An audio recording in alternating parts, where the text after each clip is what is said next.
En este miércoles de la 24ª semana del tiempo ordinario, la Iglesia nos invita a reflexionar en el texto de Lucas 7, 31 al 35.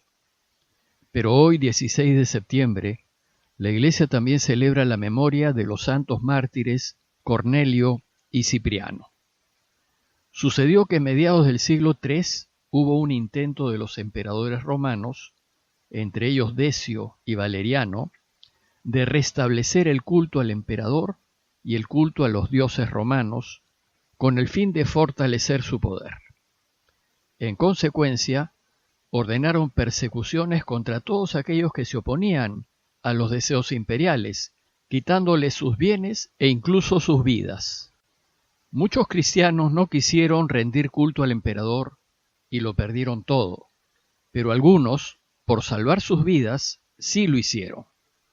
En esos intermedios en donde cesaban las persecuciones, algunos de estos cristianos apóstatas pidieron volver a la iglesia.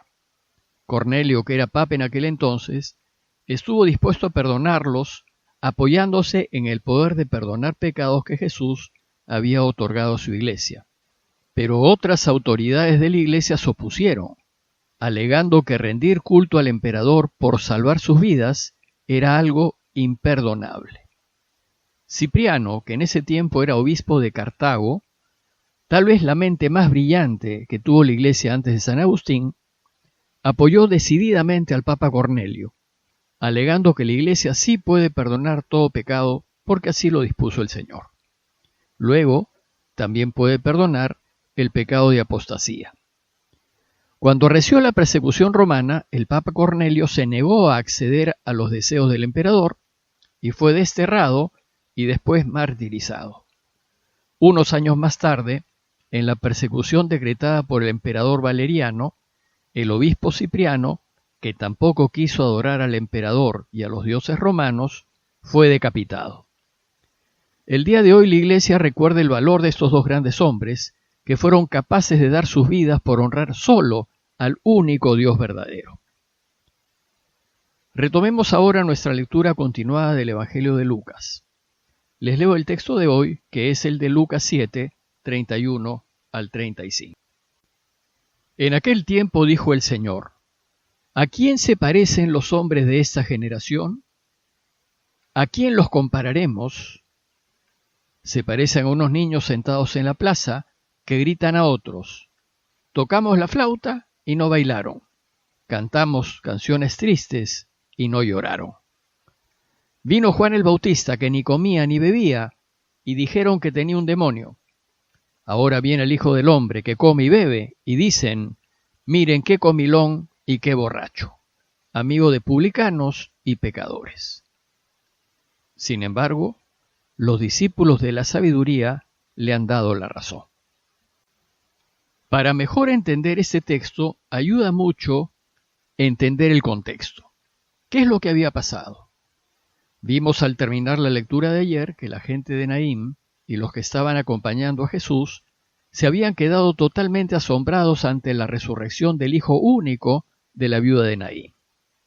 E inmediatamente comenzaron a contar este hecho por toda la región. A la luz de este asombroso signo y de las diversas curaciones que Jesús había venido realizando, todos, incluyendo a las autoridades religiosas, empezaron a preguntarse: ¿y quién es este Jesús?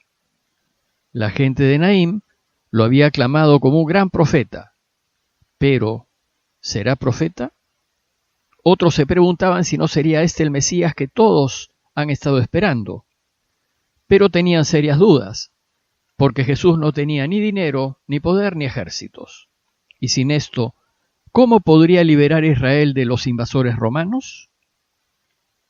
Los primeros en querer aclarar estas dudas fueron los discípulos de Juan el Bautista.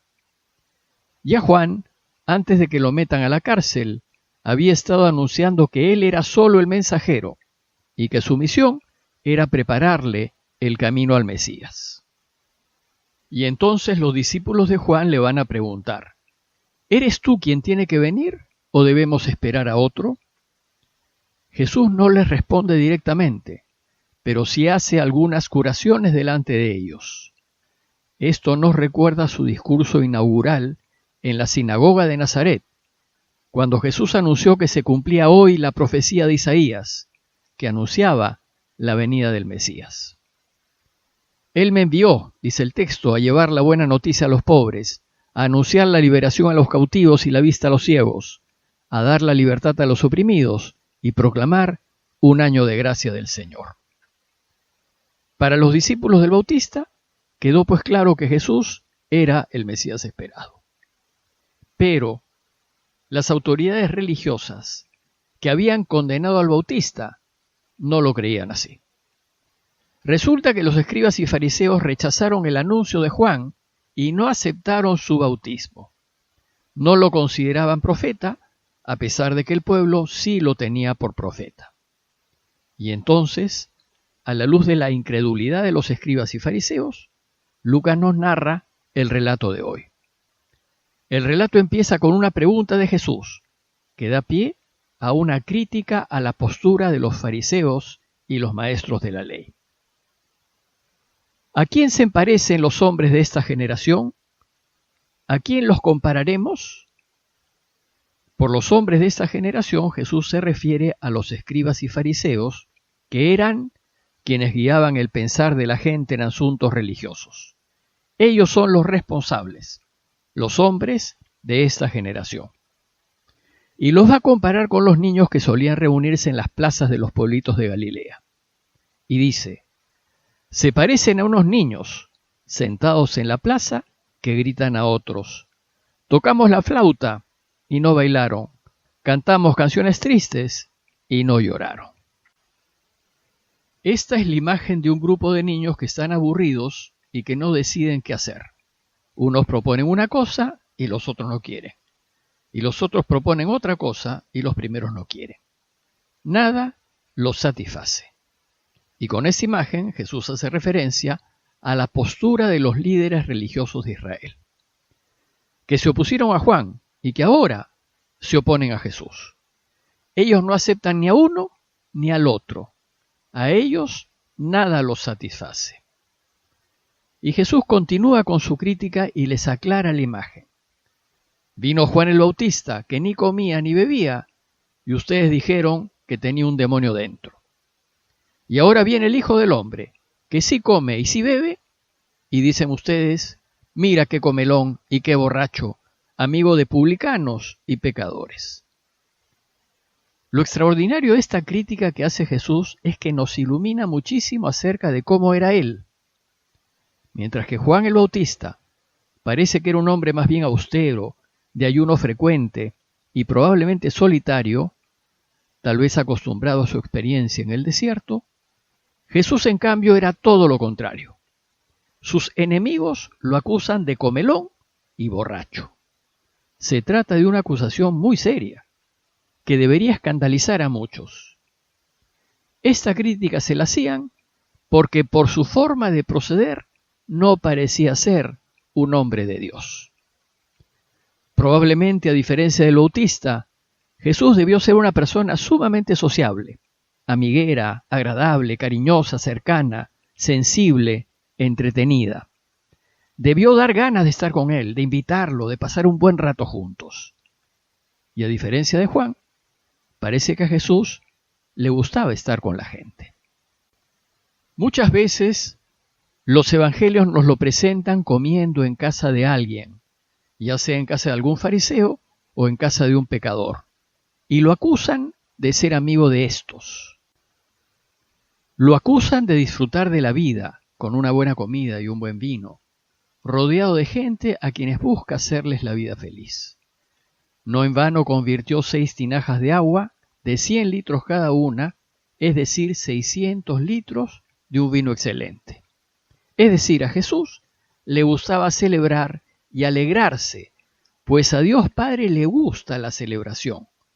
De hecho, el cielo lo define como una gran fiesta, un banquete para agasajar a todos los suyos, a todos los que han querido caminar con Él. Dios nos ha dado la vida para que la disfrutemos, pero no solos, sino para que procuremos que todos también la disfruten. Aquí Jesús nos enseña que la santidad no se define por cuánto ayunas, qué tan austero eres, ni qué tanta disciplina te impones. La santidad se define por lo que tienes en el corazón. Y finalmente, por lo que haces por los demás. El relato de hoy termina con la frase siguiente: los discípulos de la sabiduría le han dado la razón. Esta frase nos dice que los hombres sabios entienden, se dan cuenta y le dan la razón a quienes viven la vida como la vivió Jesús. Para terminar, deseo invitarlos a preguntarnos: ¿cómo entendemos nosotros que debe ser una persona santa? ¿Qué características debe tener? Y los invito a seguir pidiendo por todas aquellas familias que necesitan de nuestras oraciones, especialmente en estos tiempos tan difíciles. Parroquia de Fátima, Miraflores, Lima.